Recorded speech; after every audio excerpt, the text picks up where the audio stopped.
Le he seguido la pista a este tema profesionalmente desde hace mucho tiempo.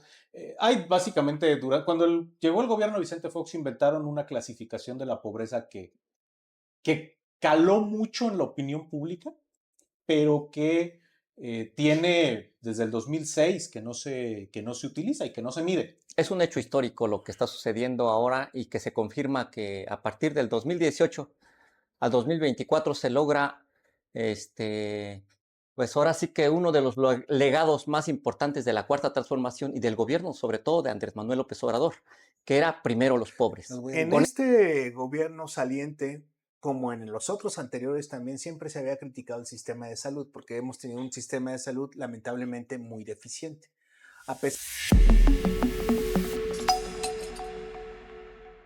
Bueno, hablemos del tema de la disminución de la pobreza en México, que hace poco dio a conocer el INEGI, donde más de 13 millones de mexicanos pues, han dejado este tipo de pobreza, algún tipo de pobreza, porque ha cambiado mucho, no sé, ahora voy a empezar aquí contigo, Toño, ha cambiado mucho el tema de cómo decir que eres pobre, bajo qué circunstancias eres pobre. Yo creo que tú no lo puedes dar porque tú trabajaste en una dependencia que precisamente estaba muy atento de estos temas, ¿no? Yo le he seguido la pista a este tema profesionalmente desde hace mucho tiempo.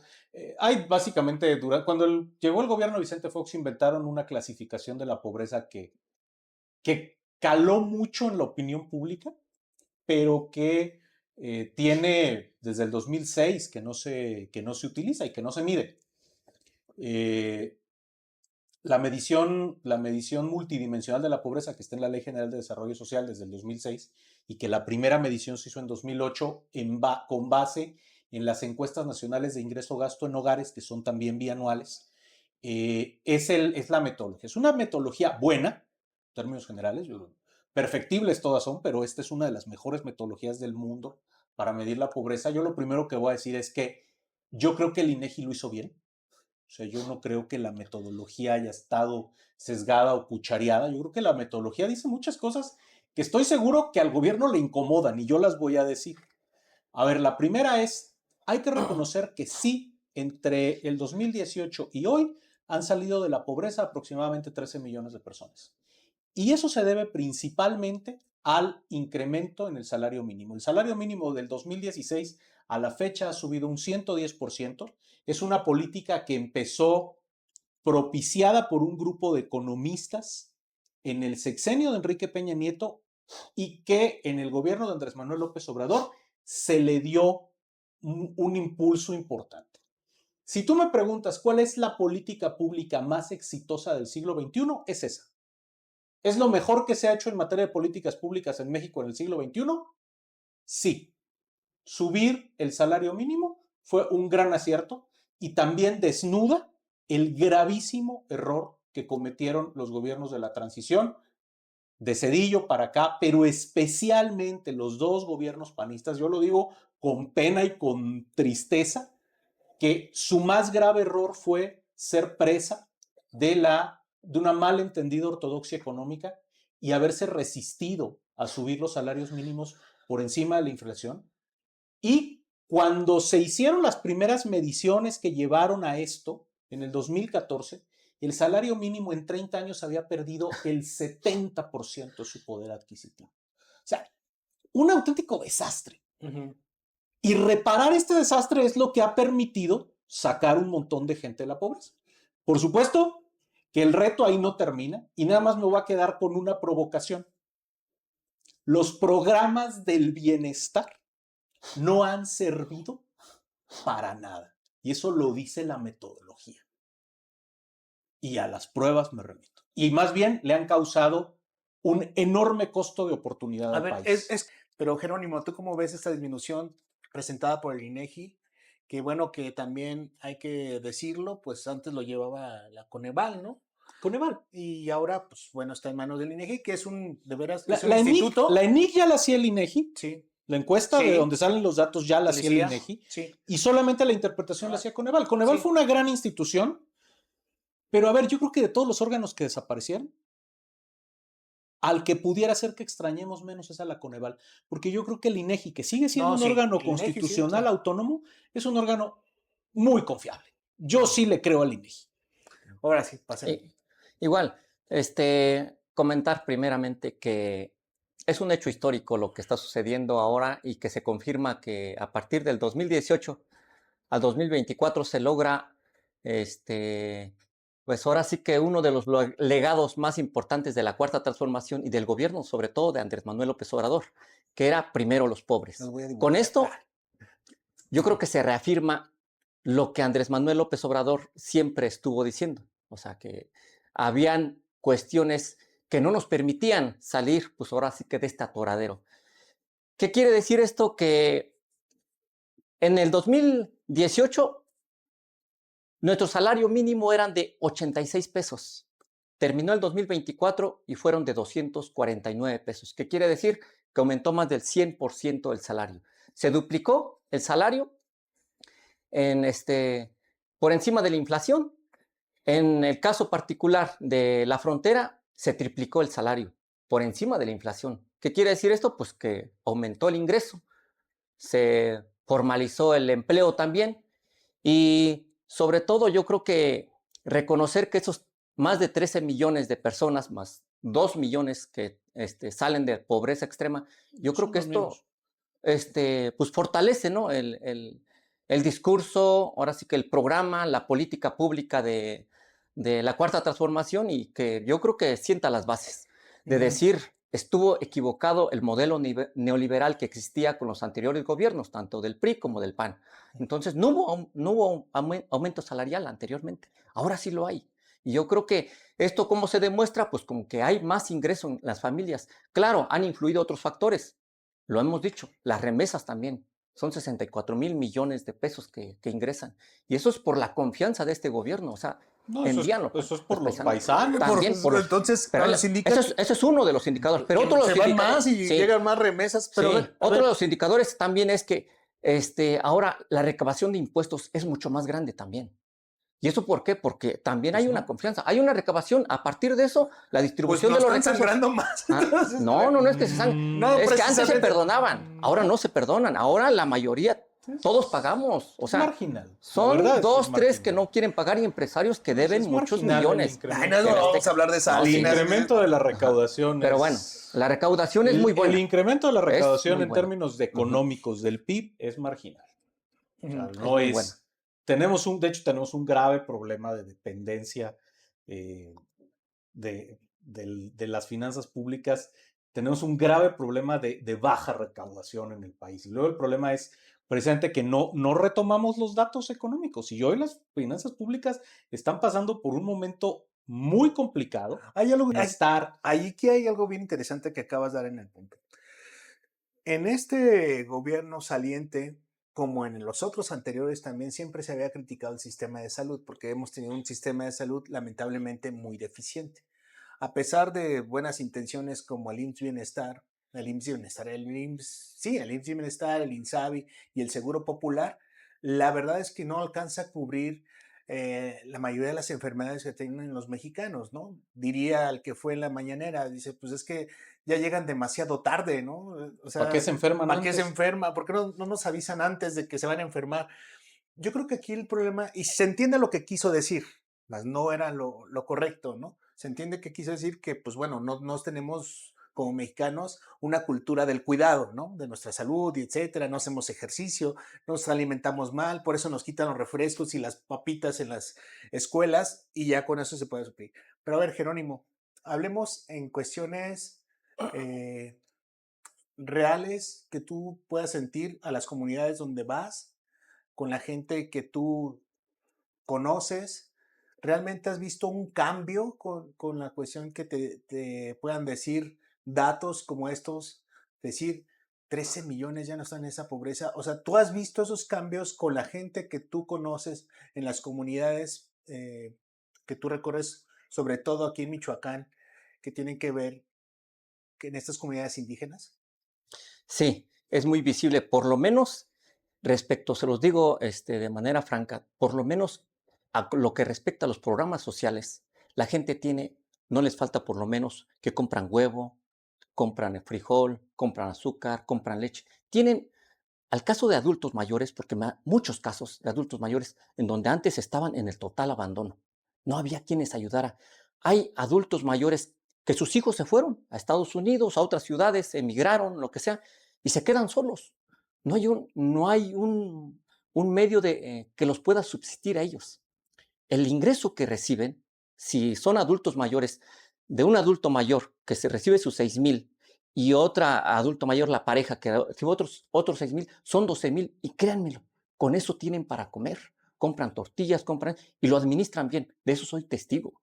Y puedo decirlo francamente que sí, les ayuda por lo menos para mantenerse y tener alimentos, ingresos que les ¿Lo permite básico? subsistir, lo básico, Ok. sí, Yo, sí. yo aquí les voy a romper Los un jóvenes, poquito. quiero terminar, Sí. los jóvenes también tienen, hoy hay oportunidades, desde becas desde preescolar, primaria, secundaria, apertura para ingresar a escuelas de media superior y superior, las hay, con todas las universidades, y además te dan una beca también. O sea, hay oportunidades ahorita para cualquiera que desee estudiar y no tenga ninguna limitación. O sea, yo se los digo francamente, sí hay, sí se nota. Y en las comunidades de verdad, si van, hacen una entrevista,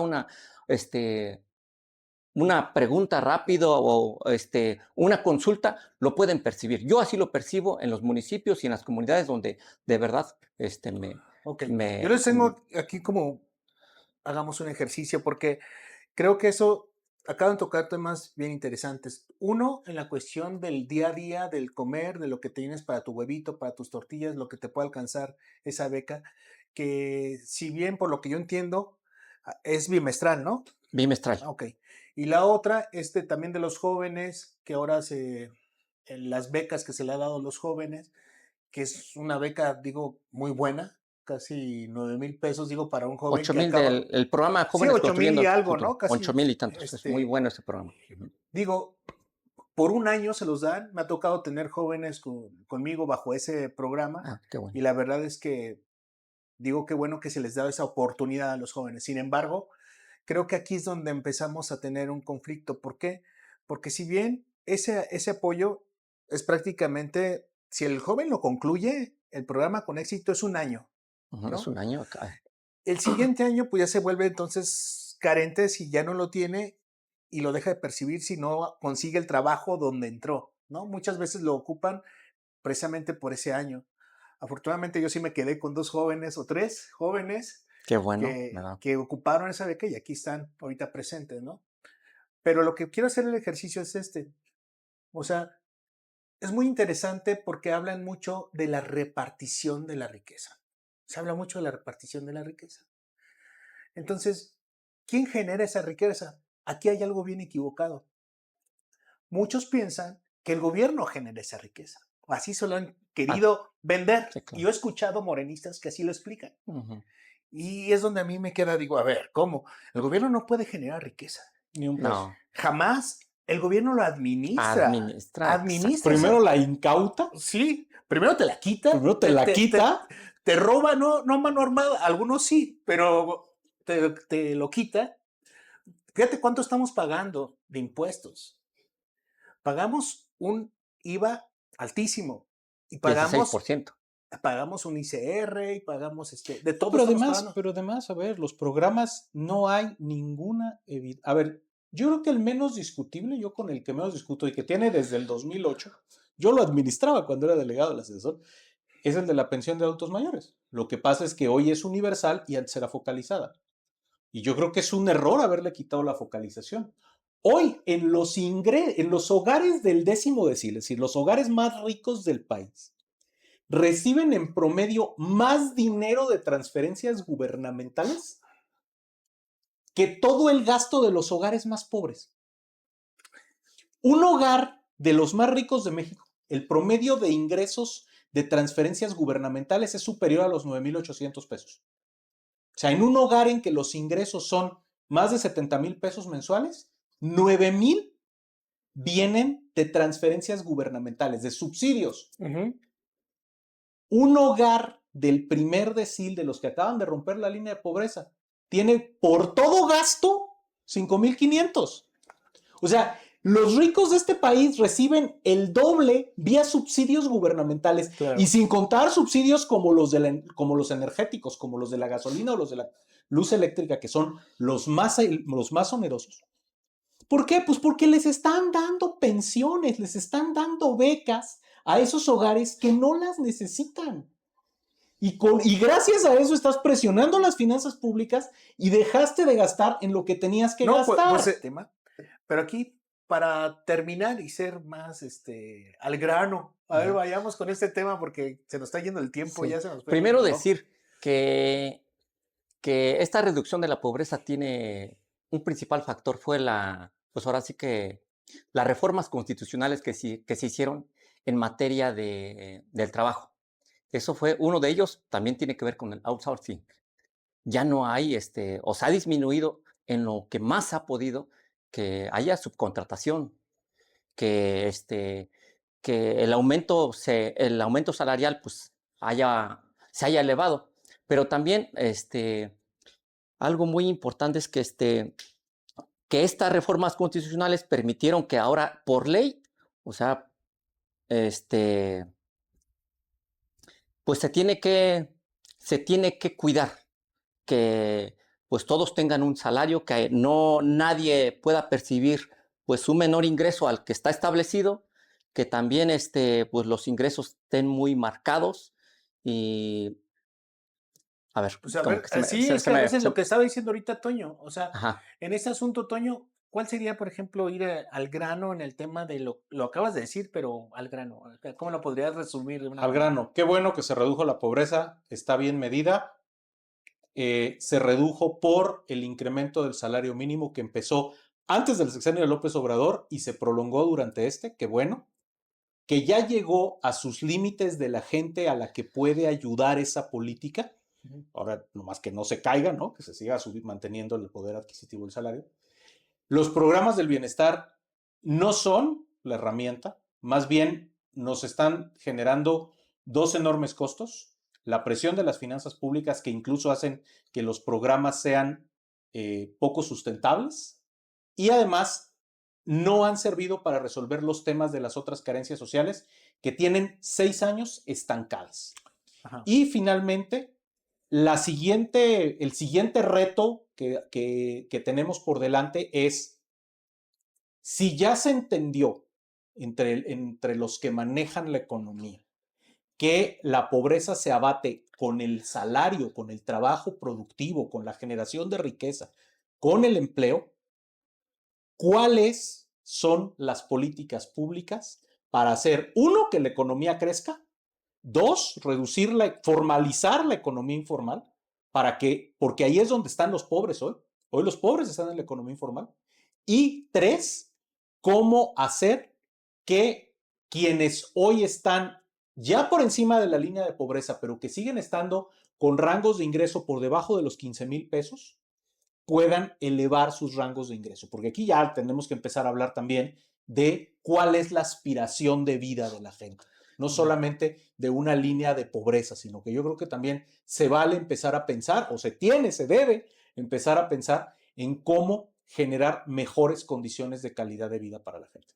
El gasto en salud es enorme. El gasto privado en salud durante el gobierno de López Obrador se multiplicó por 2.8.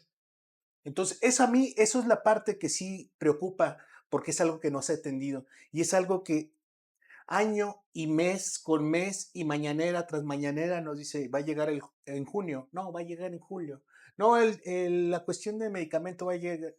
Y es algo que le impacta, porque de nada sirve que tú estés recibiendo por acá una ayuda que ni siquiera te va a alcanzar para un medicamento para tener que lo que padecemos más los mexicanos, ya sea una diabetes o otro tipo de hipertensiones, ¿no? Pero bueno, concluyo contigo. Para concluir, primero decir que lo que está sucediendo con el asunto de la pobreza y que esta buena noticia de los 13.5 millones de pobres que salen en el país, primero decirles que alrededor de 850,000 millones de pesos es lo que se destina a los programas federales. Y hay una proyección de llegar a 1 millón, que quiere decir que a los programas de 850,000 millones de pesos.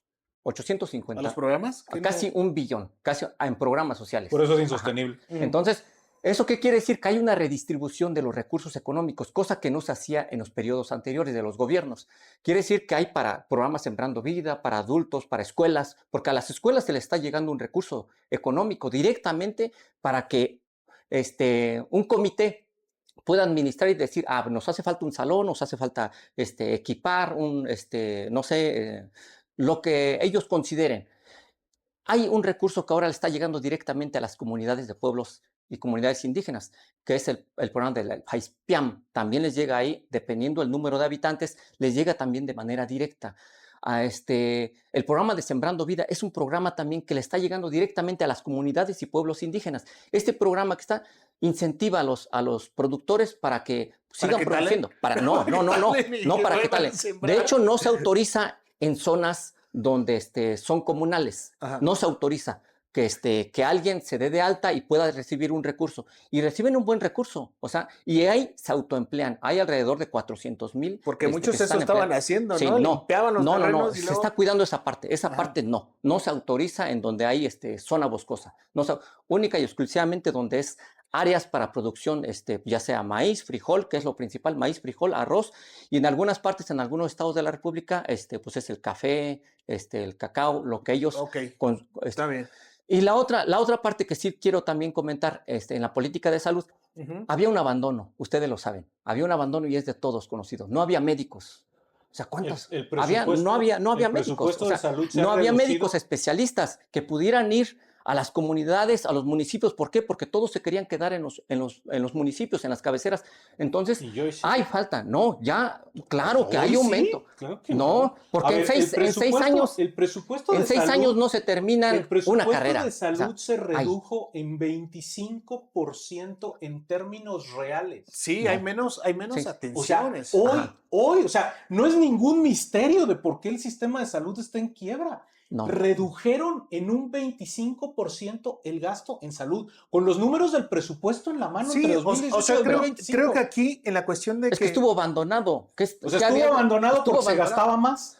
No, ¿en qué se gastaba? No hay, o sea, hospitales abandonados que solamente... Que era, por ejemplo, la cuestión abandonados totalmente, de salud. sin infraestructura, sin médicos. Hoy sin está nada. peor. No, claro que no se está. Hay una política que se está ¿por qué la aumentando? gente salió a gastar de su dinero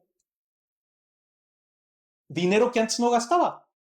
O sea, ¿por qué alguien sale a atenderse en lo privado, con médicos privados, a comprar medicamentos en farmacias, a gastar de su dinero 2.8 veces más de lo que gastaba hace 6 años, si el sistema de salud está mejor? Nada más les doy un dato. ¿Quiénes tenían las concesiones para hacer las compras y distribuirlas en todo el sistema de salud?